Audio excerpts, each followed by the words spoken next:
You know, I was growing up, my mom was a single parent. She had to work a lot of jobs to make ends meet throughout the summertime. And so there's nobody to watch me. So I got enrolled in day camps here in Calgary. And it was actually a really great time. I mean, lots of fantastic memories of just doing archery and arts and crafts, playing games, making lots of friends. And I really do value a lot of those memories. And I think it's that nostalgia, that idea of just getting out, making memories, no screens, nothing like that really brought me a lot of joy, and I think that's what the Camp Snap cameras are trying to capture.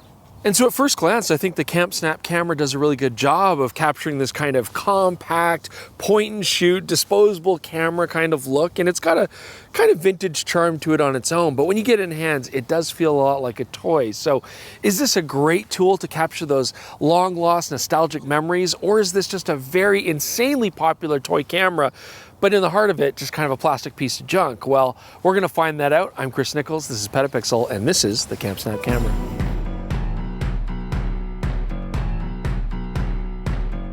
So an individual Camp Snap camera is roughly $80, which is of course not that expensive, but as toy digital cameras go, it's actually not that cheap. I mean, a lot of cameras you can get for $40, $30. I mean, this is actually kind of pricey in comparison, but just to give it context, if I wanted a digital camera without a back screen like this has, I could get something like the Leica M10D, and I could get that on kh.com for roughly $8,000, okay? I mean, so I could get one Leica M10D, or I could get 100 of these cameras. I mean, 100's a lot more than one. And how do I even know about that pricing? Well, that's because kh.com gives very accurate, detailed results on the cameras that you're shopping for to let you know exactly what condition they're in, if there's any damage or issues with it, and an exact cost. And that's really helpful when I'm trying to budget whether I want one of those or 100 of these. Okay, so let's say I buy that Leica M10D and then I decide, you know what, that was selfish of me. I'd rather buy 100 of these and share them with all my friends. Well, luckily, kh.com gives you a very generous 100% money back guarantee. 21 days you have from the time that you receive the gear to return it. And that is why kh.com is PetaPixel's official pre-owned camera gear partner. Okay, let's take some disposable camera quality photos with this little thing now.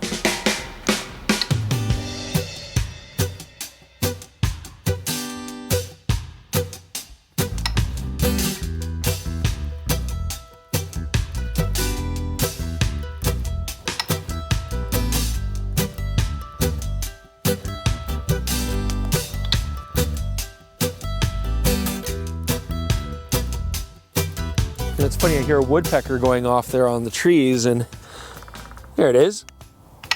And then I think, well, this kind of sounds like, when you take a picture, it kind of sounds like a single woodpecker tap. Or like if you dropped like a metal can onto the kitchen floor or something like that. I can adjust that volume. I don't know if I like it or not. It's kind of odd. It's kind of an unsettling sound.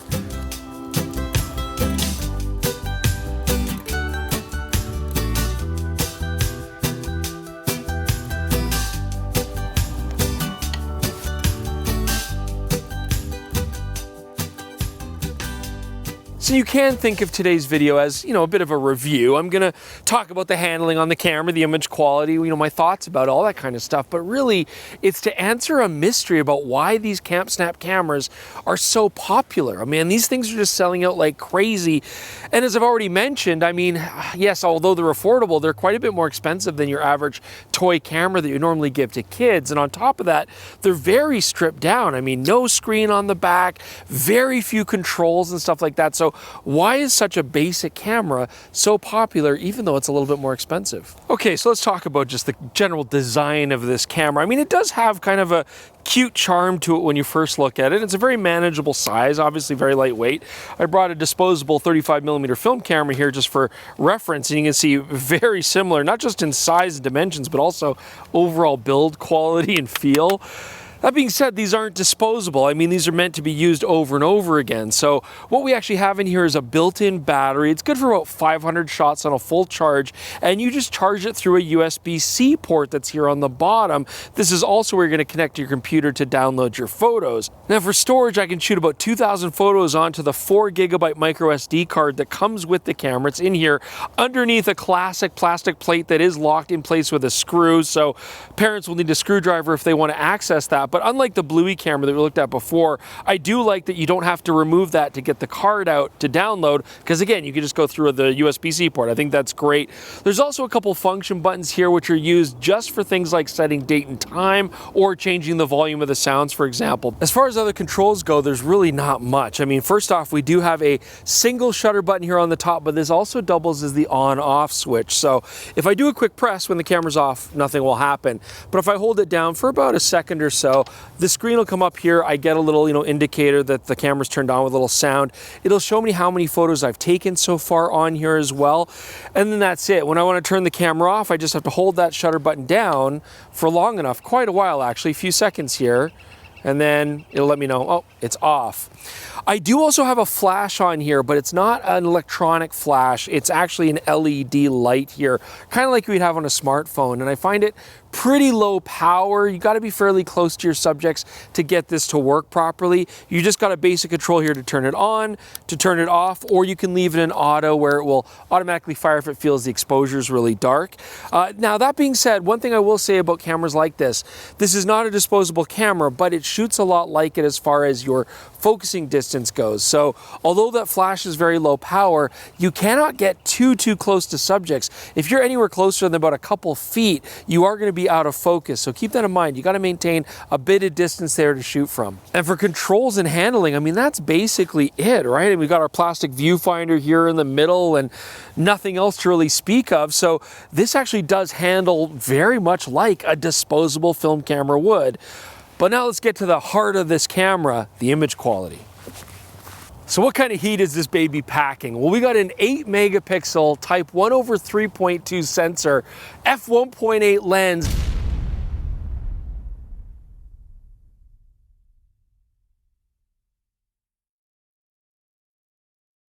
And this lens is giving us roughly a 27, 28 millimeter full frame equivalent field of view. So tons of depth of field here, pretty much everything focused beyond 2 feet. And yeah, not very good overall as far as specs go. Because look, the main issue here on this is just gonna be that it's a very small sensor and it doesn't do a very good job. I mean, on a sunny day like today, the image quality is fine. And when you get into low light, it gets pretty rough. Lots of noise. And what the Camp Snap does to counteract a lot of that noise is generally just to over process and over sharpen the image in a big bad way. So you just get a very blurry, squiggly kind of look, kind of a wormy kind of pattern to it, as you can see here. I mean, now that we're beside the river, as a fly fisherman, it would remind me very much of a beautiful brook trout's back. But unlike the beautiful brook trout, it's actually quite a hideous looking result. But let's keep things in context. I mean, who's going to use this and what are we going to use these photos for? I mean, image quality wise, in comparison to the Bluey camera, which is the most recent toy camera in memory that I can compare it to, I'd say this actually takes slightly better photos than the Bluey camera. And like on Instagram, everything's going to look good. Kids aren't really going to mind the image quality here. I think they're just going to have a fun experience. You definitely want to use the flash if you're in low light situations, absolutely. Just having the little extra light helps a little bit, but yeah, the low light quality is absolute garbage. Still, I think this can be a fun camera for a lot of situations, and it does have another option that you can use. So this fun feature that I'm talking about as I sit on my nature throne and contemplate it is the fact that you can program in some different colored profiles in here.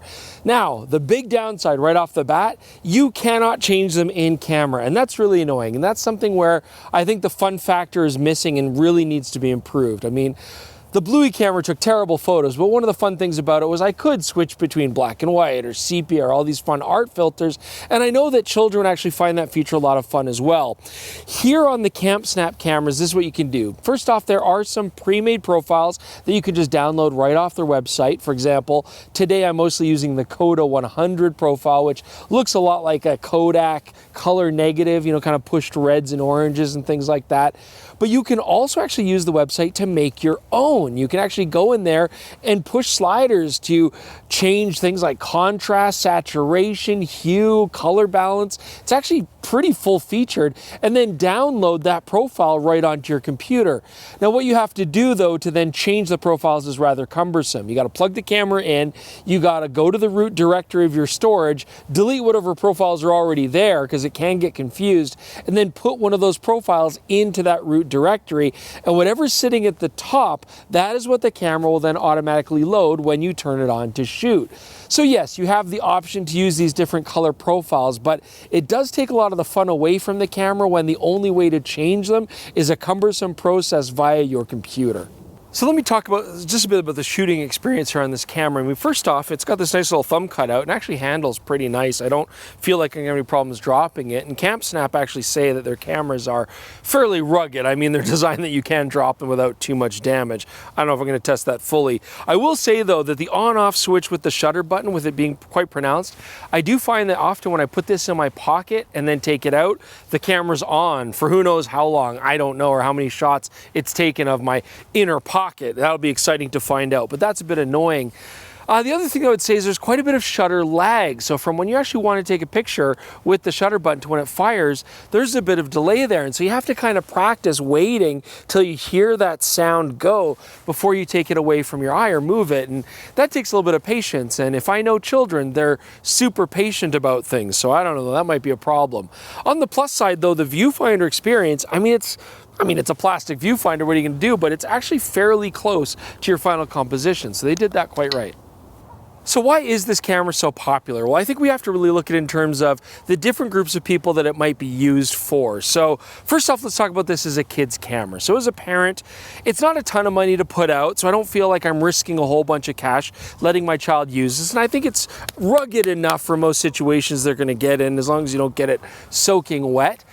Very simple controls, which is a positive.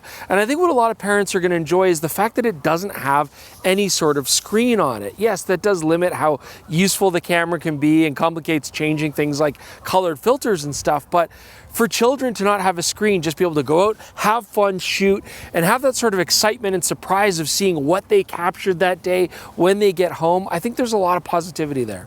I mean, so many cameras out there aim for children really just to have body designs that have your favorite cartoon character all over it, distracting colors. You've got lots of sounds and noises, and the back screen's got flashing lights. A lot of them even have video games or MP3 players built into them and stuff. And I think a lot of parents are gonna appreciate this really brings kids back to just that buzzword of mindfulness, where you're just out there, like if you were out camping, just seeing things along the trail and just taking photos as you go. And I think that's a really cool idea behind this camera. Okay, but what about older kids, teenagers, and young adults and stuff like that? Well, I think the camera does have a lot of cachet as sort of a disposable kind of digital camera where you don't have a lot of controls to worry about. You just kind of want to experiment, have fun, and see what you get. That being said, I don't feel like a lot of young photographers are going to appreciate the lack of image quality here, or the fact that you don't get an actual electronic flash, because it doesn't quite give you that classic stark electronic flash look that's really popular. And I think a lot of people are going to want to buy used digital point and shoots because they offer things like interesting zoom lenses, bigger sensors in this, electronic flash, as well as the fact that the image quality is just miles ahead of what this offers. And what about a photographer like me? I mean, where would I find the value and usefulness in a product like this? I don't know. Again, it does remind me of a disposable camera. I have had some fun, like just carrying it around and using it to capture just silly stuff, eating at restaurants and things like that, or taking pictures of the dog or whatever. But I don't think I would actively wander around with this camera in my pocket and try to capture anything artistic with it. But it might be a fun distraction, and it's not a lot of money to shell out. In the end, I think why this camera is so popular is just the way that it's marketed. I mean, first off, the website is very good. It does draw you in, and it does capture that nostalgia very well of just having a nice, simple camera. I also like that it's styled in a way that an adult might want to use it. I mean, I'm not going to walk around with a Bluey camera or a SpongeBob camera on a regular basis, honestly, but something like this, I guess I wouldn't feel too embarrassed pulling this out of my pocket to shoot at a dinner party or something like that. But ultimately, fun is where you find it. If you're finding that it's taking photos so bad that they're actually kind of good and you enjoy that experience, there's value there. If you think that you're gonna have fun with it, or it's a nice toy to give to your kids to get them taking shots without having the distraction of the screen, I think that makes sense too. So I don't know, let us know what you think about the CampSnap cameras. Is this appealing to you? Leave your comments below. We'd love to hear that from you. Also, do check out the PetaPixel podcast. It's on this exact same channel, or you can listen to it on all your favorite podcast listening apps. And finally, do consider checking out a membership at PetaPixel.com. This lets you peruse all of our content and articles on the website without any ads. It's really nice. You get 25% discount at the merch store, and you get access to all of our sample galleries. So all the stuff that we review, you can download the photos and have a look for yourself. Thank you guys so much for joining us. We'll see you soon with more on PetaPixel.